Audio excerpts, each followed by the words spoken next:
हाय, hello, good morning. हाँ, very very good morning सबको। सबको वेरी वेरी गुड मॉर्निंग। तो आज आप तैयार हैं ना?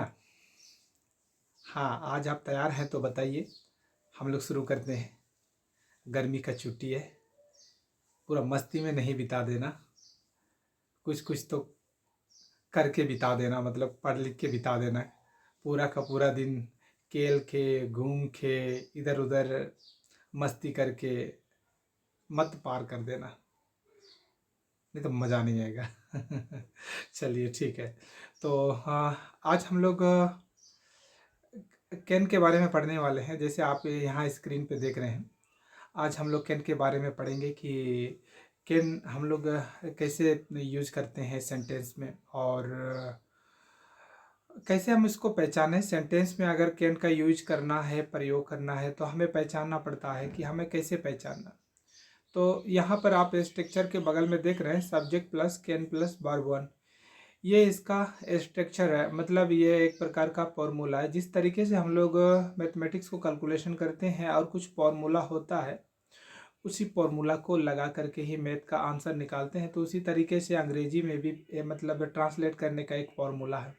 इस फॉर्मूला में बैठा देंगे, हमारा ट्रांसलेशन रेडी। जैसे आप देख रहे हैं, कैन, कैन मतलब सकता है, सकती है, जो होता है ना हिंदी सेंटेंस के अंत में। कैन, कैन का मतलब होता है सकना।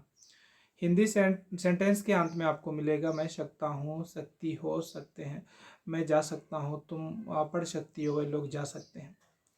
तो इस तरह से मिलेगा सेंटेंस के अंत में। अब आगे प्रैक्टिस करेंगे तो आप लोगों को और क्लियर पता चलेगा।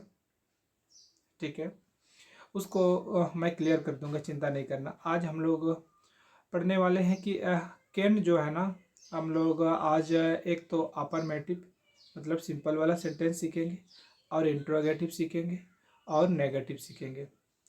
क्योंकि जब भी आप स्पोकन इंग्लिश में यूज करेंगे तो आपको दोनों आना चाहिए। मतलब इंट्रोगेटिव किसी से क्वेश्चन यानी कि सवाल पूछना भी आपको आना चाहिए अंग्रेजी से, मैंने कैन का इस्तेमाल करके आज के हिसाब से। और उसके बाद उसका जवाब जो है ना, येस या नो में जवाब देते हैं, उसका जवाब भी होना चाहिए। मतलब कभी कभी नो नो में जवाब देते हो, क्योंकि हर चीज़ को आप नहीं कर सकते हैं। तो उस परिस्थिति में आपका जवाब कैसे रहेगा, इसको आज हम लोग सीखेंगे। जैसे यहाँ पर आप देख रहे हैं, स्क्रीन पे दिखाई पड़ रही है। तो स्क्रीन में यहाँ पर आई, यू, वी, दे, कैन, मतलब यहाँ पर इस चीज़ को मैं दिया हूँ। आई, यू, वी, दे के साथ भी कैन लगेगा, ही, सी या नेम के साथ भी कैन लगेगा, right. Third person singular number के साथ भी कैन लगेगा। तो gas, third person singular number क्या होता है? थर्ड पर्सन सिंगुलर नंबर का मतलब होता है कि किसी का नाम, किसी भी व्यक्ति का नाम हो सकता है, किसी वस्तु का नाम हो सकता है, स्थान का नाम हो सकता है, उसको नाम को ही हम थर्ड पर्सन सिंगुलर कहेंगे यहाँ पर। ठीक है, पर्सन के बारे में हम लोग और डिटेल से पढ़ेंगे जब ग्रामर हम लोग उसको ग्रामर अगर जब पढ़ेंगे ना, तो उसमें देख लेंगे उसको। आप परेशान मत होइए। Third person, first person, second person, उसके बारे में पूरा का पूरा हम लोग ग्रामर में देख लेंगे। ठीक है, तो आज स्टार्ट करते हैं। आप देख रहे हैं यहाँ पर सबसे पहला सेंटेंस मैं लिया हूँ, मैं अंग्रेजी बोल सकता हूँ। आपको भी आज के बाद बोलना है, हाँ मैं अंग्रेजी बोल सकता हूँ, क्योंकि आप सीख जाएंगे आज, कैन का यूज़ सीख जाएंगे, कैन का प्रयोग सीख जाएंगे। तो आज से आप एटलीस्ट कम से कम कैन का तो इस्तेमाल कर सकते हैं, है ना। चलो, अच्छी बात है। मैं अंग्रेजी बोल सकता हूँ, आई कैन स्पीक इंग्लिश, यहाँ पर दिया हुआ है, मैं अंग्रेजी बोल सकता हूँ, आई कैन स्पीक इंग्लिश। उसी प्रकार तुम लोग गाना गा सकते हो, तुम लोग गाना गा सकते हो, you can sing a song. तुम लोग गाना गा सकते हो, इसका हम ट्रांसलेशन क्या करेंगे, you can sing a song, right. ठीक है, हम लोग इसी तरीके से आगे बढ़ते हैं। वह कार चला सकता है, जैसे कि आप देख रहे हैं स्क्रीन पे, वह कार चला सकता है। तो वह कार चला सकता है, वह का क्या होता है, ही होता है। लड़का के लिए ही होता है, लड़की के लिए सी, है ना। वह कार चला सकता है तो he can drive a car. अगर लड़की होती वह कार चला सकती है तो she can drive a car बना देना, बस हो गया है काम खत्म।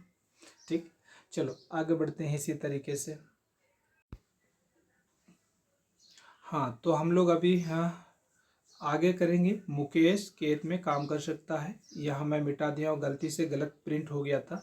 मुकेश खेत में काम कर सकता है, तो Mukesh can work in the field, WORK work होता है, आप कॉपी में नोट कर लीजिए। मुकेश खेत में काम कर सकता है, Mukesh can work in the field. मैं नदी में तैर सकता हूँ, I can swim in the river. वो आप देखो, मैं नदी में तैर सकता हूँ, I can swim in the river. आप मेरे साथ रिवीजन कीजिए, दोहराइए, मेरे साथ साथ बोलते रहिए, मुंह में बड़बड़ाते रहिए, क्योंकि आप सभी को पता है अंग्रेजी एक ऐसा लैंग्वेज है, जब आप बड़बड़ाएंगे नहीं तो आप सीखेंगे नहीं। गलत हो या सही, पहले उसके बारे में आपको चिंता करने की कोई ज़रूरत नहीं है, पहले तो आप सीख जाइए, ठीक है। गलती ही सही, गलत ही सही, आप पहले सीखने का प्रयास तो कीजिए पहले, उसके बाद आप सोचिए कि गलती हम सीखें या फिर सही सीखें। वह 5 भाषाएं बोल सकती है। तो यहाँ पर लड़की है, मैं लड़का के हिसाब से बना दिया। आप लोग यहाँ पर सी लगाइएगा। सी कैन स्पीक 5 लैंग्वेजेस, ठीक है। यहाँ पर ही लगा हुआ है क्वेश्चन में, तो ही आप मत लगाइए, आप लोग सी लगाइए, ठीक है। वह 5 भाषाएं बोल सकती है, सी कैन स्पीक 5 लैंग्वेजेस। हम लोग हॉकी खेल सकते हैं, ठीक है, हम लोग हॉकी खेल सकते हैं, we can play hockey, right, we can play hockey, हम लोग हॉकी खेल सकते हैं। आप भी और इस तरीके से सेंटेंस को बना सकते हैं अपने, जैसे हम लोग फुटबॉल खेल सकते हैं, वी कैन प्ले फुटबॉल। हम लोग पिट्टू खेल सकते हैं, गांव में तो पिट्टू बड़ा फेमस गेम होता है, हम लोग पिट्टू खेल सकते हैं, वी कैन प्ले पिट्टू बोल सकते हैं, ठीक है। मैं मंच पर भाषण दे सकता हूँ, मैं मंच पर भाषण दे सकता हूँ, तो I can deliver a speech on the stage, I can deliver a speech on the stage. भाषण देना का डिलीवर ए स्पीच होता है, और मंच पर का होता है ऑन द स्टेज, और मेक ए स्पीच भी होता है, दोनों सही है। मेक ए स्पीच भी आप यूज कर सकते हैं और डिलीवर ए स्पीच भी आप कर सकते हैं। देखो यहाँ पर अभी तक जो है ना हम लोग अफर्मेटिव सेंटेंसेस को हम लोग अनुवाद कर लिए। अब आइए फटाफट सीखते हैं अभी इसका इंट्रोगेटिव। अब किसी से बात करेंगे तो सवाल जो है ना क्वेश्चन से ही स्टार्ट होता है, आपका क्या नाम है, आप कहाँ रहते हैं, उसी तरीके से आप क्या कर सकते हैं, कैसे कर सकते हैं, इसको इसको हम लोग आज कैन की सहायता से हम लोग अनुवाद करना सीखेंगे, राइट। चलिए यहाँ पर पहला आप देख रहे हैं, क्या तुम अंग्रेजी बोल सकते हो, ये है, क्या तुम अंग्रेजी बोल सकते हो, कैन यू स्पीक इंग्लिश। उसके स्थान पर आप और भी बना सकते हैं, क्या आप हिंदी बोल सकते हैं, कैन यू स्पीक हिंदी। क्या आप हिंदी पढ़ सकते हैं, कैन यू रीड हिंदी। क्या आप अंग्रेजी लिख सकते हैं, कैन यू राइट इंग्लिश। अब ये तो एक सहारा है, आप इसकी सहायता से इस तरीके का अपने से आप सोच के कई सारे सवालों को, सेंटेंसों को मैंने आप क्या कर सकते हैं, अनुवाद कर सकते हैं, ठीक है। चलिए आगे बढ़ते हैं। हाँ तो आगे बढ़ते हैं, चलिए।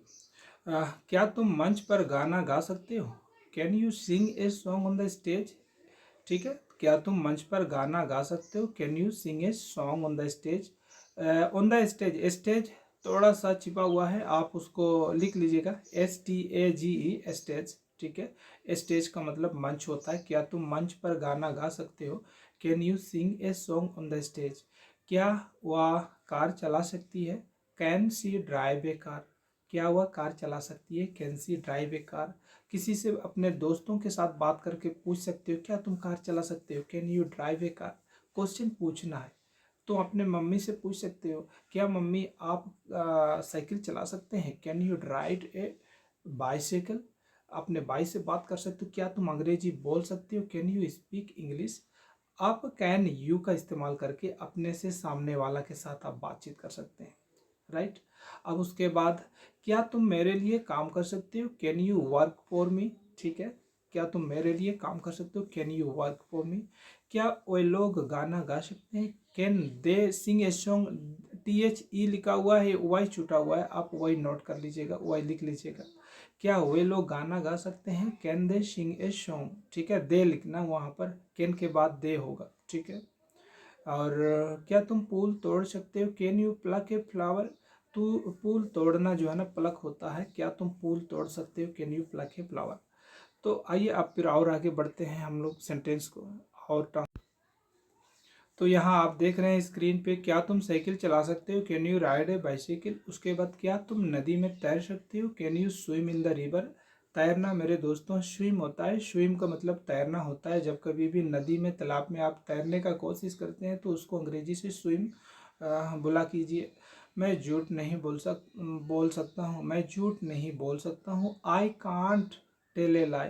यहाँ पर अभी हम लोग नेगेटिव में आ गए हैं, मतलब नेगेटिव में नहीं में जवाब देंगे। ऐसा तो इसको अगर फुल फॉर्म में कहें तो कैन नॉट लगा सकते हैं। कैन नॉट को हम शॉर्ट में लिखते हैं, शॉर्ट में बोलते हैं कांट। अब जब नहीं का बोलते हैं ना, नहीं सकता हूँ, नहीं सकती है रहेगा तो आप कैन नॉट का इस्तेमाल करिए, कैन नॉट का प्रयोग करिए सेंटेंस में। मैं झूठ नहीं बोल सकता हूँ, आई कांट टेल ए लाई। मैं तुम्हारे साथ बात नहीं कर सकता हूँ, I can't talk to you. मैं उसको मदद नहीं कर सकता हूँ, आई कांट हेल्प हिम। तो देख रहे हैं आप, कांट जो है ना यूज कर रहे हैं हम लोग। कांट मतलब नहीं होता है। मैं अंग्रेजी नहीं बोल सकता हूँ, आई कांट स्पीक इंग्लिश। मैं तुम्हारे साथ दोस्ती नहीं कर सकता हूँ, I can't make friendship with you. मैं कार नहीं चला सकता हूँ, I can't drive a car. इस तरीके से आप और भी सेंटेंस और भी वाक्य को अपने साथ आप जोड़ के आप इसको अनुवाद कर सकते हैं। ये महज सीखने के लिए, मैं आप लोगों को समझाने के लिए स्क्रीन पर लेके आया हूँ। राइट, चलिए आगे बढ़ते हैं और क्या क्या बचा हुआ उसको भी कंप्लीट। हाँ, तो यहाँ आप सभी देख रहे हैं ना, वह कार नहीं चला सकती है, she can't drive a car. वह कार नहीं चला सकती, she can't drive a car. Mukesh गाना नहीं गा सकता है, Mukesh can't sing a song. आप ऐसा बना सकते हैं। और बच्चे खेत में काम नहीं कर सकते हैं, children can't work in the field होगा। मैं तुम्हारे साथ बाजार नहीं जा सकता हूँ, हाँ, मेरे पास कुछ काम है, मैं तुम्हारे साथ बाजार नहीं जा सकता हूँ। जब तुम्हारा दोस्त अगर ऐसा बोलेगा तो उसको बताना पड़ेगा कि मैं तुम्हारे साथ बाजार नहीं जा सकता हूँ। ठीक है, मैं तुम्हारे साथ बाजार नहीं जा सकता हूँ। स्क्रीन पे देख रहे हैं, I can't go to market with you. With you का मतलब होता है तुम्हारे साथ, ठीक है, विथ यू। उसी प्रकार वह मेरे साथ झगड़ा नहीं कर सकती है, she can't quarrel with me. देखो, झगड़ा करना का क्वेरल होता है, she can't quarrel with me. मैं तुम्हारे लिए आम नहीं ला सकता हूँ। मान लो तुम्हारा बहन या तुम्हारा भाई, तुम अगर बाजार जा रहे हो और तुमसे कहेगा कि मेरे लिए आम ला देना, और तुम बोलोगे नहीं, मैं तुम्हारे लिए आम नहीं ला सकता हूँ। तो इस तरीके से अंग्रेजी में आप उसको अनुवाद कर लीजिए। I can't get a mango for you. ठीक है, गेट मने लाना होता है, ब्रिंग मने भी होता है, दोनों इसका मीनिंग होता है। तो गैज कैसे लगा बताइए। और आज हम लोग कैन के बारे में हम लोग अनुवाद सीख गए हैं। और लगातार आप इसी तरीके से प्रयास कीजिए, बड़ा मज़ा आएगा। आप रोज़ सीखेंगे अंग्रेजी तो और आप स्ट्रॉन्ग हो जाएंगे। एक दिन ऐसा समय आएगा कि आप मेरे साथ भी अंग्रेजी से बात करने के लिए अब तैयार हो जाएंगे। तो गैस आज हम लोग इतना ही करते हैं, फिर मिलते हैं हम लोग अगले वीडियो में। तब तक के लिए मुझे इजाज़त दीजिए, फिर मिलते हैं नेक्स्ट वीडियो में। तब तक के लिए आप लोगों को मैं बहुत बहुत थैंक यू देना चाहूँगा, क्योंकि आप मेरे साथ बने हैं, बने रहिए हमेशा। और अपने दोस्तों को भी हमारा जो ये लिंक है ना, उनको शेयर कर दीजिए, उन लोगों को भी इसका लाभ मिल सके। ठीक।